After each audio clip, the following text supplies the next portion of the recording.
She sat alone at her twin's wedding until a billionaire whispered, "Be my fake date, just tonight." Hello, everyone. Before we begin today's story, I have a small favor to ask. Please hit subscribe and turn on the notification bell so you never miss our channel's new videos. It is quick, free, and the best way to support us in bringing you more dramatic stories. Your support truly means the world to us. Where are you watching from? Drop your city or country in the comments below. Thank you very much. Now, let us get back to our main character. The music swelled through the ballroom, violins gliding above the hum of laughter and champagne bubbles. Gold light shimmered across crystal glasses and silk dresses. Everyone looked radiant, everyone except Lila Hart, sitting alone at the back table, the forgotten twin at her sister's wedding. Her fingers traced the edge of her empty glass, pretending to be busy, pretending she did not notice the glances of pity that drifted her way. The bride was glowing, the groom was perfect, and the families were already planning vacations together. Lila forced a smile that never reached her eyes. She whispered to herself, "I should have left early." But her legs stayed still, heavy with embarrassment. A waiter passed by offering champagne. She waved it off. She could not afford to fake another toast tonight. Then, a shadow fell across her table. A man's voice, low and calm, cut through the music. "Excuse me," he said. "You look like you could use some company." Lila looked up and froze. The man was tall, dark suit tailored to perfection, the kind of quiet confidence that made the air shift. He held himself like someone used to being obeyed. "I am fine," she said quickly. "Really." He tilted his head, a hint of humor in his gray eyes. "Fine? Sitting alone at a wedding where every song is about love?" Lila blinked, unsure whether to laugh or walk away. "It is not my wedding." "I figured," he replied, his lips curving into a subtle smile. "So, pretend you are with me, just for tonight." Her breath caught. "What?" He leaned closer, his voice dropping into a whisper that felt like a secret. "Be my date. One night only. No strings. You get a story to tell. I get the cameras off my back. Lila glanced around, and that was when she noticed them. Photographers. Two of them, hovering by the champagne tower, lenses pointed toward him. Whoever this man was, he was not just another guest. "Who are you?" she asked, suspicious but curious. He extended his hand, calm and steady. Damien Cross. Her heart skipped. She knew that name, the billionaire who had called off his engagement last month. The tabloids called him the cold CEO. Now he was standing in front of her, offering his hand like it was no big deal. "I am not really the fake date type," she murmured. "Neither am I," he said, his tone sincere. "But you look like someone who does not care about the headlines, am I right?" Something in his voice, tired, almost lonely, made her pause. For a second, she saw past the suit, past the charm, into the kind of emptiness that mirrored her own. She hesitated, then took his hand. "Just tonight," she said softly. "Just tonight," he repeated. As the orchestra struck a new song, he guided her onto the dance floor. Cameras flashed. The whispers began. And somewhere between the lights and the lies, Lila felt something she had not felt in a long time seen. The music faded into something slower, softer. Lila could feel every pair of eyes watching as Damien Cross guided her across the ballroom. His hand rested lightly at her waist, his movements practiced, controlled. To everyone else, they looked like a couple who belonged there. To Lila, it felt like stepping into a story that could never be hers. "You are doing great," he murmured, his voice low enough that only she could hear. "I am doing nothing," she replied. "You are the one pretending." He smiled slightly. "Then we are both pretending. That makes it even." When the song ended, the cameras finally stopped flashing. Damien thanked her quietly, his tone almost grateful. "You helped more than you know," he said before leading her toward a quieter corner near the terrace doors. The night air spilled in, cool and scented with roses from the garden below. She folded her arms. "So, that was it? You needed a date to make the tabloids back off?" "Something like that," he said, watching the party from a distance. "They are waiting for me to fall apart. It helps to look like I moved on." Lila studied him. There was a shadow behind his calm expression, the look of a man who had built walls so high even he could not see over them. "I should get going," she said softly. "My family will start asking questions." "Do they know you came alone?" Her throat tightened. "Everyone knows." For the first time, his eyes softened. Then let me give them something to talk about. He reached into his pocket, pulled out a folded card, and handed it to her. Tomorrow night. Charity gala. You will need a dress. Come as my guest. Lila hesitated. Why me? Because you look like someone who does not play games, he said simply. I like that. She looked down at the card, embossed with gold letters. Crosswell Foundation Annual Gala, the kind of event she had only seen in magazines. I cannot afford something like that, she said quietly. Damien slipped a black card onto the table between them. Buy what you need. Call it part of the deal. She pushed it back instantly. I am not for sale. He paused, then nodded, impressed by her quick refusal. Good. I just needed to make sure you are exactly who I thought you were. Lila frowned. And who is that? The only person in this room who told me no. For a moment, they just looked at each other. The music swelled again from inside, laughter spilling into the night. He straightened his cufflinks, the billionaire mask sliding back into place. Think about it, he said, turning to leave. Wait, she called after him. If I say yes, what are the rules? He stopped, looked over his shoulder. 3 rules, he said. No feelings, no secrets. And when the night ends, so does this arrangement. Her heart pounded, torn between curiosity and self-preservation. And if one of us breaks a rule? A faint smile touched his lips. Then we find out what is real. He disappeared into the crowd, leaving her standing by the open doors, the sound of rain beginning to fall outside. Lila glanced down at the invitation still warm in her hand. Somewhere deep inside, a voice whispered that she should walk away. But another voice, the quieter, lonelier one, told her she would go. By the time she stepped out into the night, the rain had turned the pavement silver. She looked up at the glowing hotel windows, imagining him somewhere behind one of them, untouchable, unreachable, and yet, somehow, already inside her thoughts. For the first time in years, Lila felt something dangerous. Hope. The next evening came faster than Lila expected. She stood in front of the mirror in her small apartment, the gold invitation lying on the counter beside an old hairbrush. The dress she wore was borrowed from her roommate, a faded navy gown that had survived years of formal dinners and dry cleaning tags. She pinned her hair back herself, nervous hands trembling slightly. At exactly 7, a black town car stopped in front of her building. The driver stepped out, holding an umbrella against the rain. Miss Hart? Mr. Cross is expecting you. Her heart thudded as she slid into the back seat. The interior smelled of leather and cedar. A single envelope rested beside her. She opened it carefully and found a short note written in clean, deliberate handwriting. You look fine the way you are. Do not overthink it. When she arrived at the Crosswell Hotel, the marble lobby shimmered under chandeliers. Cameras waited outside. Inside, the crowd was all silk, diamonds, and power. Lila hesitated until she saw him Damien Cross in a black tuxedo, talking to a board member. The moment his eyes found her, the conversation around him faded. He walked over, every step composed. You came, he said. I said I would, she answered, trying to sound steady. He offered his arm, and together they entered the main hall. The orchestra played, lights glittered, and for a moment she forgot where she was. But as soon as they reached the table, a woman in red leaned close to whisper to Damien, her tone sharp and sugary. You do work fast, Damien. New face every month? Lila stiffened. Damien's expression did not change. Careful, Vanessa, he said calmly. Jealousy never looks good under chandelier light. The woman forced a laugh and turned away, humiliated.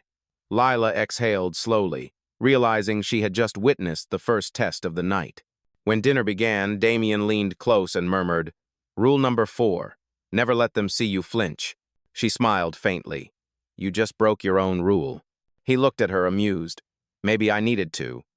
Later, as guests began to dance, a man from the press approached with a microphone. Mr. Cross, we heard rumors about your engagement ending. Is this your new fiancé? Lila froze. The spotlight hit them both.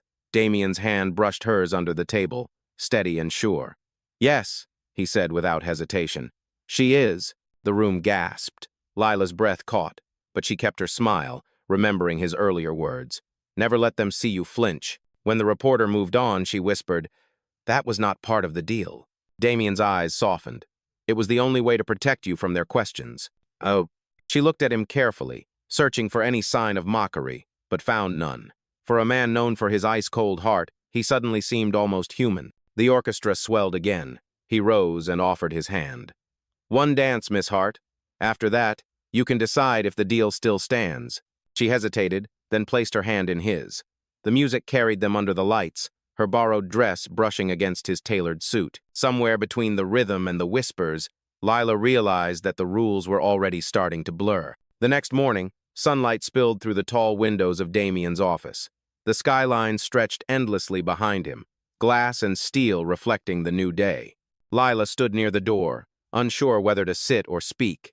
The gala had ended hours ago, but her mind was still spinning from his sudden declaration in front of the cameras. He looked up from his desk, expression unreadable. "You handled yourself well last night." "Handled myself?" she repeated, crossing her arms. "You told a national reporter that I am your fiancé. That is not something I can just handle." Damien leaned back in his chair. "If I had denied it, the questions would have multiplied. Now they will back off. It buys us time." "Time for what?" He studied her for a long moment. "For the next step. My company has an investor summit next week. The board expects to see stability, someone beside me who looks like commitment, not chaos. You were perfect last night. I want you to continue the arrangement." Lila blinked. "Continua? You mean keep pretending?" He nodded. "For 30 days. Appearances only. You will be compensated, of course." She frowned. "You really think you can buy everything, do you?" "I think," he said calmly, "that you have bills to pay, and I have a company to save. It is business." The words stung more than she wanted to admit. She had spent years trying to prove she was not defined by money, yet here she was again, offered a deal she could not afford to refuse. She looked away, her voice quiet. "If I agree, we write everything down. Conditions, limits, rules." Damien's lips curved slightly. "You sound like a lawyer." "I sound like someone who has learned not to trust promises." He opened a drawer, pulled out a single sheet of paper, and began to write. "Rule 1, he said. This stays private. No one outside my circle knows the truth. Rule 2, she added, stepping closer. No physical affection unless required by appearance." He nodded. "Rule 3, either of us can end the contract at any time." She hesitated before adding quietly, "Rule 4, no real feelings." His pen paused for just a second. Then he signed his name. Agreed. When she signed her own name beside his, the room fell silent. The ink shimmered under the morning light, sealing a deal neither of them truly understood. As she left the office, the city outside roared with traffic and ambition. Lila felt the weight of the contract in her bag, a piece of paper that might pay her rent but could cost her peace of mind. Inside, Damien watched her go, his expression softening for the first time. For a man who built his empire on control, he could not shake the strange feeling that this was the one deal he might actually lose. 1 week later, the summit arrived. The ballroom of the Crosswell Hotel glittered again, but this time Lila was not the awkward guest hiding in the back. She was standing beside Damien Cross, the billionaire who now called her his fiancé, on paper at least. Cameras flashed, journalists murmured, and the flashbulbs turned their smiles into headlines before the night had even begun. Lila's heart beat fast, but she remembered every word of the contract. Appear, confident, no feelings, stay in character. Damien's arm brushed hers lightly, steady and protective, as if he could sense her nerves. "Breathe," he whispered. "They are just people with expensive cameras. I would rather face a firing squad," she muttered. He smiled faintly. "The difference is that these people applaud afterward." As they entered the hall, board members and investors turned their heads. Some smiled politely, others whispered behind champagne glasses. Lila kept her chin up, trying not to show that her heels were pinching. When they reached the table, Damien's assistant handed her a brief schedule of the evening. Welcome speech, press photos, dinner, investor Q, and AWA. Halfway through dinner, an older man across the table leaned forward. "So, Miss Hart," he said with a patronizing grin, "what exactly do you do when you are not saving our Mr. Cross from loneliness?" A ripple of laughter spread down the table. Lila's fingers tightened around her glass, but she forced a calm smile. "I paint," she said evenly. "Mostly portraits, but lately I have been studying business. It is fascinating how numbers and colors both change depending on the light." The table went silent. Then one of the board members nodded slowly. "Well said. Damien's gaze met hers, a flicker of admiration crossing his face. "Told you she is brilliant," he said simply, ending the conversation. Later, when the press conference began, a reporter asked the question everyone was waiting for. "Mr. Cross, how does it feel to mix love and business after your very public breakup?" Damien did not hesitate. "Love and business are not that different," he said, voice calm. "Both require trust, and I trust the woman standing next to me." Ugh. Lila froze, his words echoing louder than the applause that followed. It was not in the script, not in any contract they had written. For a moment, she wondered if he meant it. When the event finally ended, they stepped out onto the terrace, away from the noise and lights. The city glittered below like spilled diamonds. Lila turned to him. "You did not have to say that," she said quietly. "I wanted to," he replied, "because for once, it was true." Her breath caught. There it was, the first crack in their careful wall. And for the first time since the deal began, Lila realized she might not be the only one breaking rule number 4. That night, Damien drove Lila home himself. The rain had started again, fine and silver, running down the car windows like threads of light. Neither of them spoke at first. The silence was not awkward.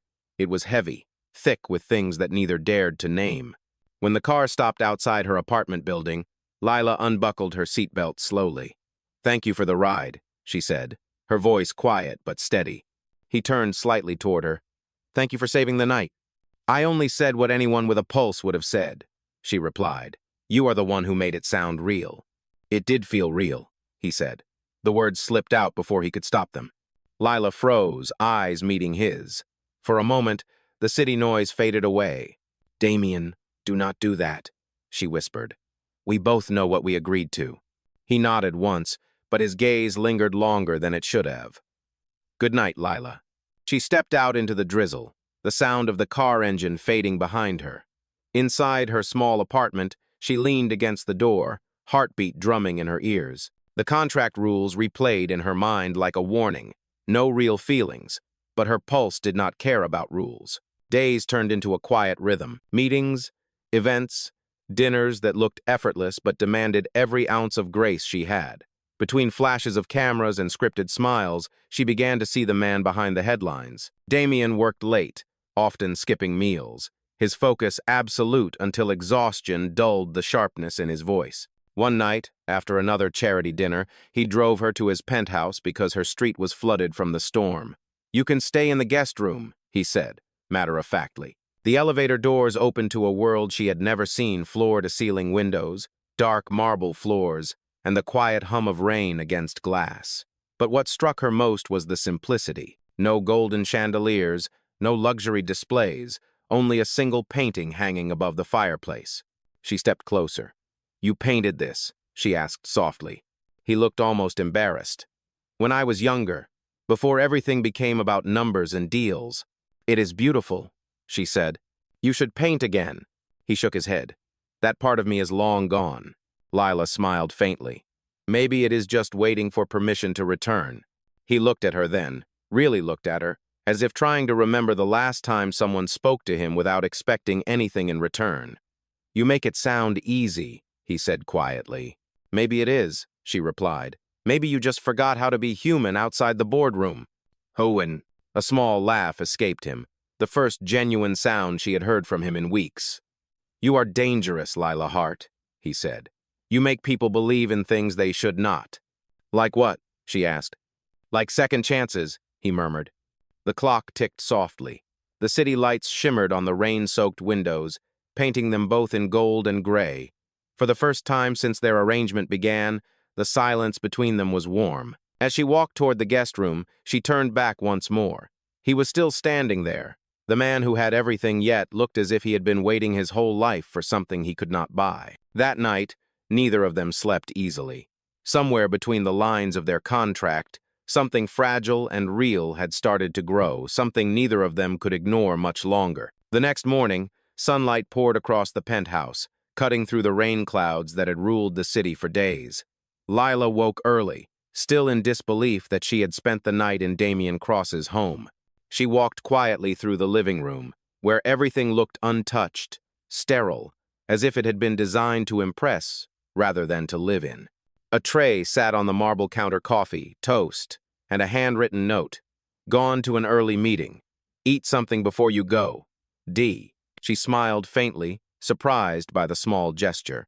For a man known for his cold efficiency, it felt strangely intimate. She took a sip of coffee, staring out at the skyline, wondering how someone so powerful could also seem so lonely. By noon, the silence of the apartment was broken by the buzz of her phone.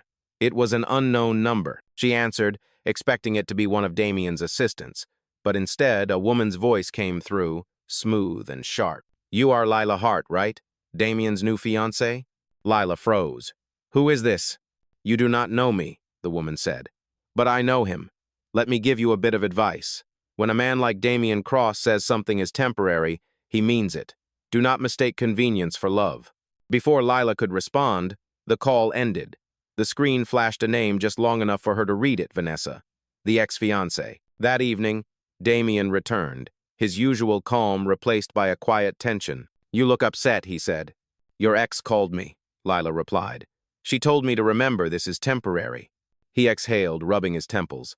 "I am sorry. She has been trying to get the board back on her side. Do not listen to her." "She sounded like someone who knew you very well," Lila said. "Maybe she is right. Maybe I am just convenient."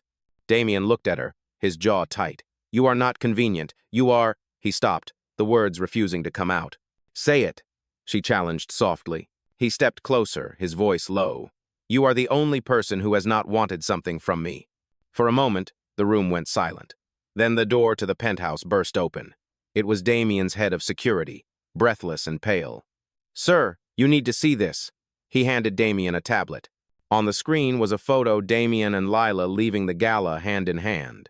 The headline read, "Fake Fiancé Scandal Rocks Crosswell Industries." Lila's stomach dropped. "They found out?" Damien's expression hardened. "Someone leaked it. Probably Vanessa." "What happens now?" she asked quietly. "The board will demand answers," he said. "And they will assume the worst, that you are a gold digger and I am reckless." "Then what do we do?" He looked at her, every trace of calm stripped away. "We face it together," he said. "No more pretending." For the first time since the deal began, there was no contract between them, no rules to hide behind, just two people standing in the wreckage of their own lies. Lila felt fear rise in her chest, but underneath it, something else was growing. Trust. Even if the world outside was ready to tear them apart, she realized she was no longer afraid of standing beside him. Because somewhere between the headlines and the heartbreak, the act had become real. The next day, the headlines spread like wildfire.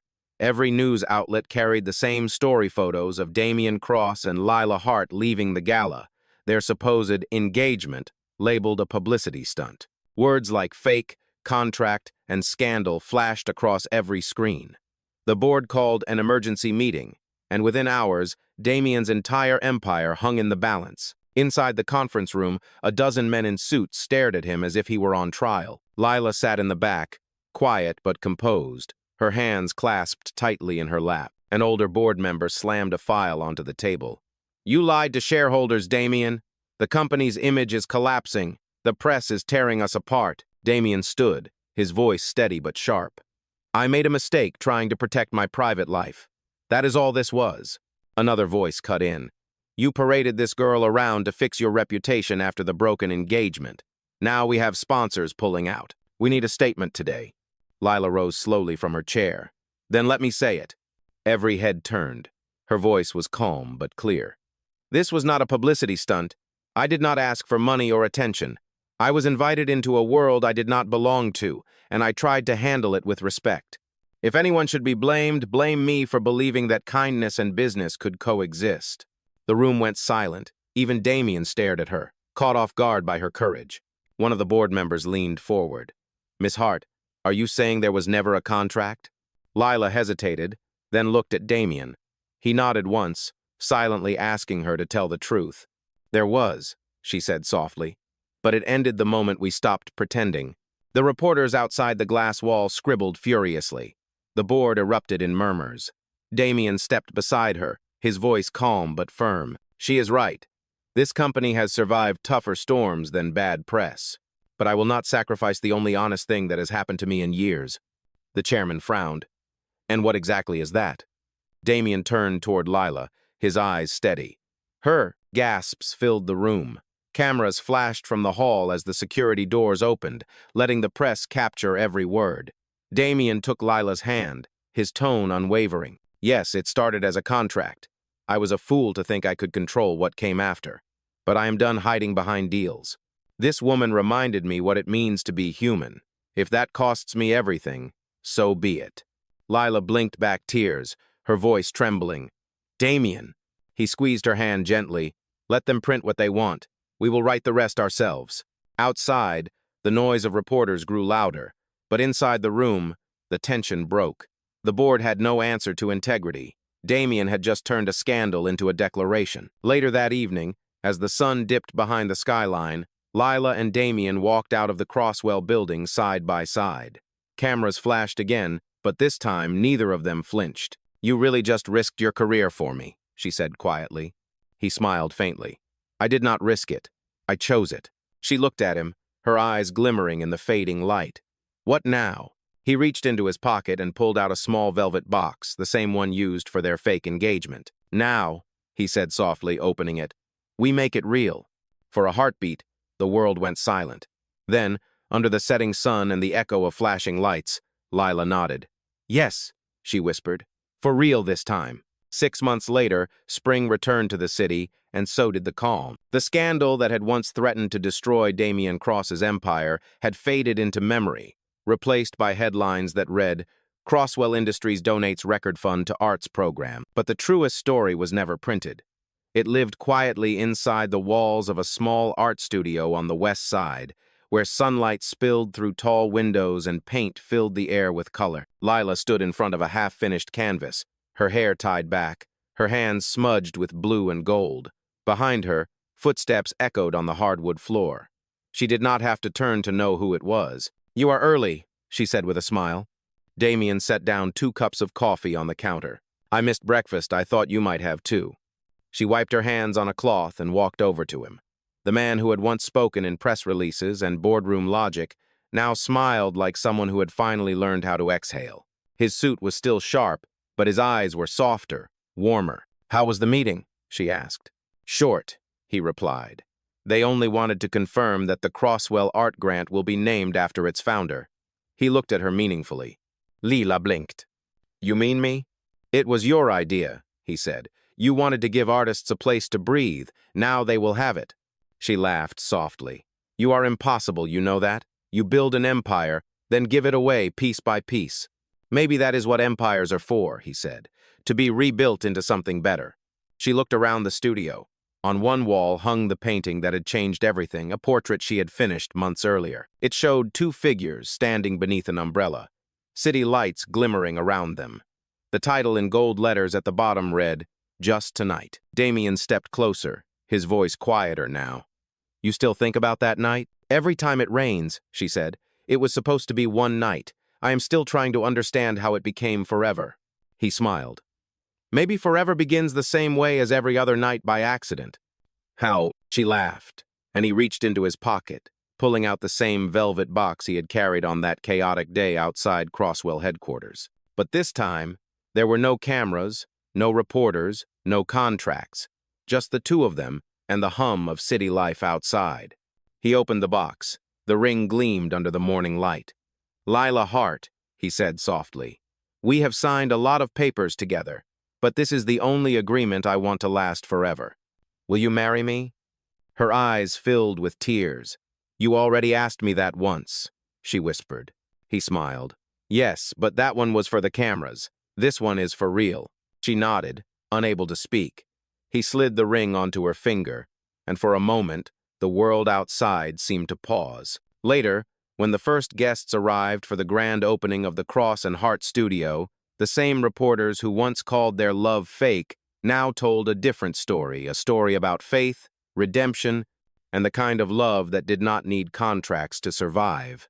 As the doors opened and applause filled the air, Lila looked up at Damien, her voice trembling but sure. Do you realize what today is? He tilted his head. Our first real beginning. Oh, and as the music rose and the lights shimmered across the gallery, she whispered, The best mistake we ever made.